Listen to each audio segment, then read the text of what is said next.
Lost in Fiction, a podcast by Havoc Octavian Tesla Smith. I am the narrator. I sit here and observe the writer. He types the stories, but he doesn't care much for me. I'm just a tool. That's okay. He's just a tool too. Jackass. I'm the writer, and what she says is true. See, we don't always get along, but we actually need one another to make this beautiful baby. Yeah, that's pretty awkward phrasing, but I suppose we can spread this unborn fetus across the pages. Nasty! This podcast is not rated suitable for anyone of any mental capacity, ever. Like, seriously, we really mean that.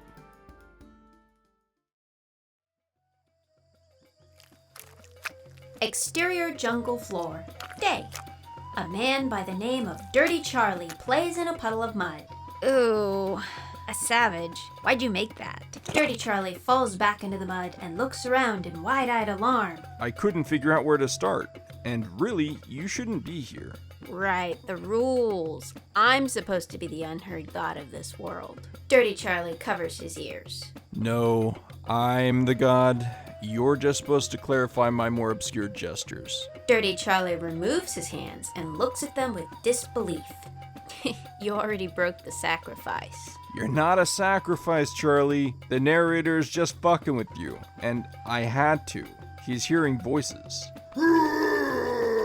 Dirty Charlie gets on all fours and bounds off into the jungle. Whoa, hey, so you're gonna want to rename your boy. I would look at you quizzically if I had a face. Urban Dictionary defines Dirty Charlie as an action for using a feces-filled tube sock to beat someone with. God, who comes up with this shit? Seriously? You're one to talk. Where did your creature go, anyways? Right. The world pans into an overhead chase across the jungle canopies. The panning stops, and the world comes closer.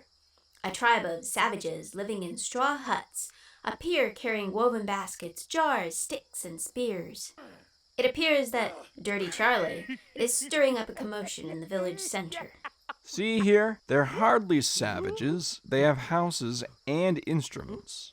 Widespread panic takes place as everyone starts looking around in, well, panic. Now you've done it. I sort of got caught up in the moment of things, and I blame you. The village starts to hoot and point at Dirty Charlie. Yeah, I think we can all guess what's gonna happen now. Bye-bye, Poop Sock Man. It's too early in the story for that. Are you agreeing that it was a foregone conclusion, though? I mean, them being savages and all? By now, the village members have surrounded Dirty Charlie. Charlie looks around fearfully and scrambles towards a broken pot that a woman dropped. Yeah, it's a medieval bar fight. Charlie, get your broken bottle shit going, homie. He's so toast. You know what? What? I have the power! Dirty Charlie gets beefed up, like major horny T-Rex testosterone steroid beef, and he gets a laser sword. Okay, I've definitely seen this one somewhere before. Major deja vu. Nothing is original, buddy. Dirty Charlie freaks out at the laser sword and proceeds to toss it. But with his newfound strength, he sonic booms that motherfucking blades and rips through huts, trees, and a nearby mountain. Whoosh! What the hell was that? A deep rumble comes from the direction of the mountain. Oh, the horror. This is gonna be catastrophic. I mean, cliche. A volcano? The shadowy figure of a giant creature emerges through the smoke and dust in the distance. Villagers stop their panic to stare, struck by utter fear. Okay, you've got me. As the creature nears and cuts through the debris, its form becomes clearer. A large horse? No, not a horse. A horn. Huge, razor-sharp teeth.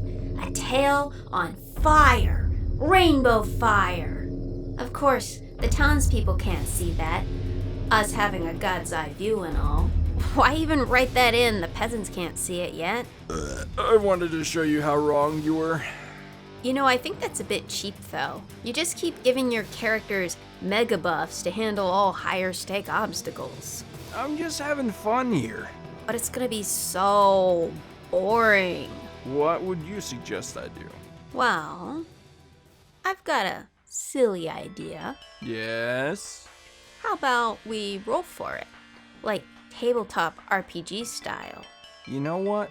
That actually sounds like a really fun time. And here I thought you were just gonna be a dick. The whole world hears a ruffling as though a bunch of junk had been displaced, and more junk, and then finally the sounds of a box of dice shaking. But then some frustrated swearing as one of the items falls out of the box. Wait, stop. What did it roll? But it just fell out of the box. That wasn't an actual roll. Come on, my guy. 4. Aight, so here's what's gonna happen. Wait up. Wait up. I didn't say you could write. Look, you've got all the power in the world here. Stop being a control hog and make me the master of the dungeon. Bruh, you want a DM in my story? Yeah? I mean, here's the deal. You write it. If your playthings get an event, loot, or anything else of that matter, I get to call for a roll, and I get to determine what that roll means. I don't know. How would we balance the calls on what these rolls would actually mean? I was thinking of using a random verb, noun, or adjective generator, and I would just put a creative twist on the new chaotic element. Rolls on a d20 of 1 are crit fails, and I get to roll a random adjective up to 20 times depending on a second roll to find a nice choice action. The same applies to crit success. I am highly skeptical of this idea. Trust in the heart of the card, Yugi. God, fine. Roll again. The sound of the gods rolling boulder-sized dice quakes through the land. 7. Oh dear. The unicorn comes bounding into the villagers' sight, but the villagers stop their panic and stare with anticipation because they know what lies ahead. The bouncy river. A fucking what? The beast lowers its horn and proceeds at full speed. Little did it know, the bouncy river is, in fact, bouncy. Genius. Who could have deduced? Roll for the horny horse's agility level. The thunder of dice rolls across the land. 1. Oof! I think we were all hopeful something terrible was about to happen, and this ain't going to be pretty, but before we continue, a quick word from our sponsors. Are you an adventurous herbivore trying out a new meat-based diet, but your flat-ass teeth just aren't doing the trick?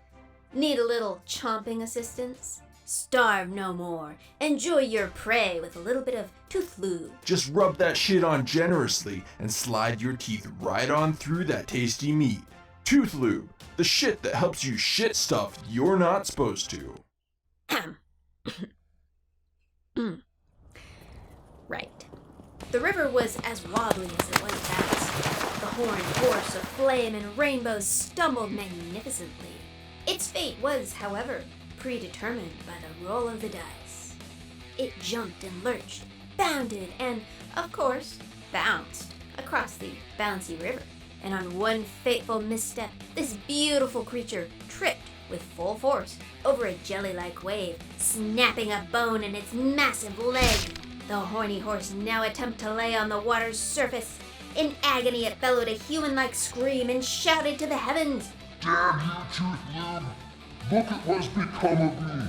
In my final moments, I will warn the world of the side effects of that ungodly lube and what it really does to your teeth. The horny horse was cut off as the water, which refused to not let things not be bouncing at all times, threw a tantrum and catapulted the horse into the sky, whiplashing the horned head of the horny horse in such a fashion that it plunged the horny horn into the horny horse's sternum, resulting in glittering, translucent, and iridescent lava to spew across the land.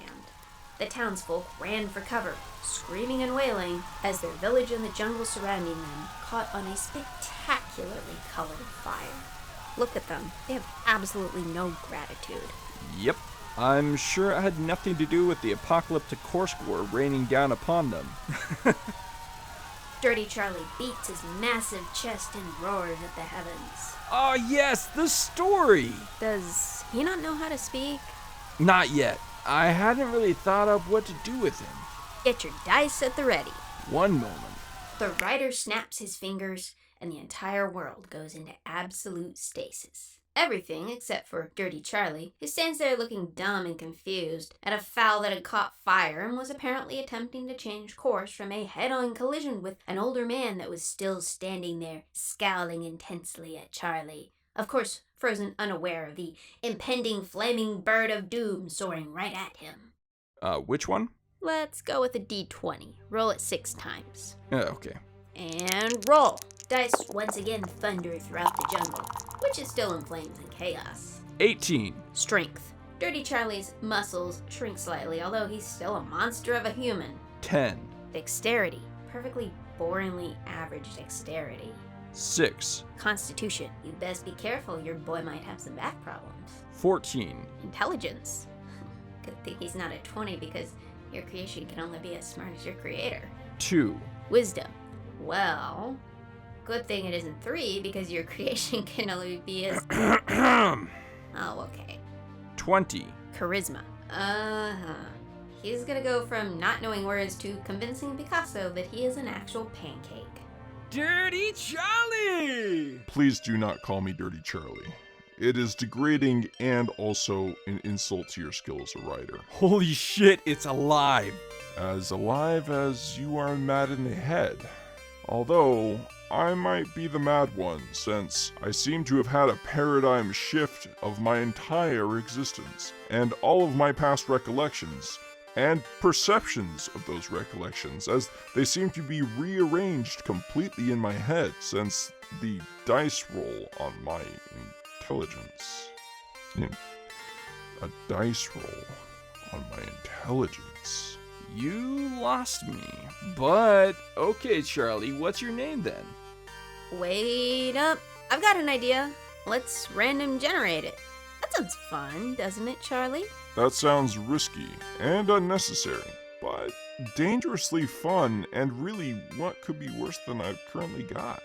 Damn, dude. I should check my charisma level. 2 wisdom, remember? Ah, right. You are hereafter dubbed... Scrolling and clicking sounds. Yeah?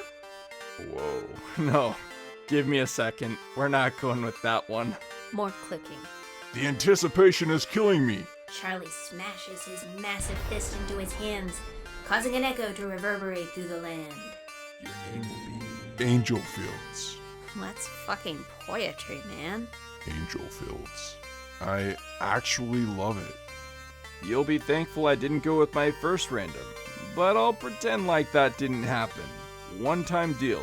All is fair from here on out. And what exactly is here on out?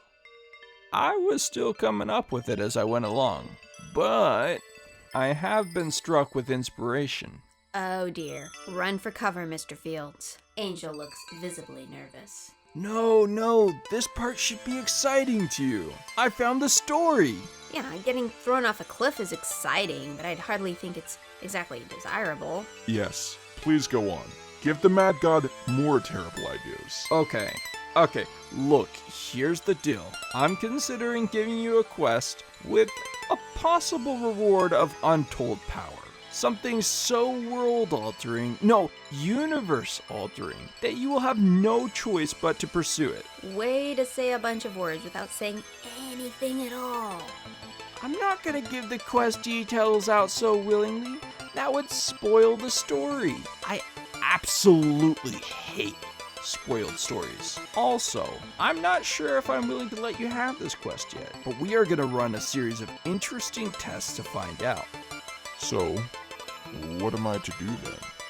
For now, we're just gonna watch you. You may not hear from us, but we'll be here. And by that, I don't mean we'll be here to help. We're here to help things unfold as they should. You may want to turn your immediate attention to the chaos that still surrounds you. The writer snaps again, and the whole world resumes. The journey continues, but for us, now, it must end. Until next time, intrepid fellow listeners and Toothlube users,